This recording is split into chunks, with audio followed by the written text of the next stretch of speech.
Pemirsa, beredar informasi, tim Opsnal Ditres Narkoba Polda Bali menangkap napi salah satu lapas di Bali beberapa waktu yang lalu.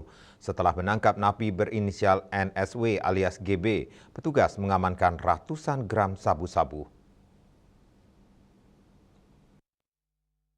Selanjutnya pelaku dan barang bukti dibawa ke Mapolda Bali. Menurut sumber, barang bukti tersebut ditemukan di dalam lapas.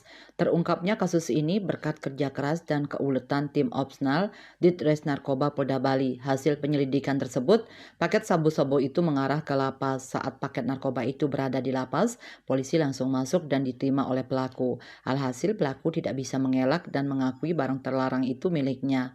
NSW merupakan napi kasus pengeroyokan dan penusukan di bar Jalan Vetan Denpasar Utara 31 Juli 2022. NSW ditangkap bersama temannya NAW dan NAKP. Para pelaku mengeroyok dan menusuk pengunjung bar tersebut hingga mengalami sejumlah luka. Kabid Humas Polda Bali Kombes Polisi Jansen Afitus Panjaitan saat dikonfirmasi mengatakan masih koordinasi dengan Ditres Narkoba. Kertanegara Bali Pos melaporkan.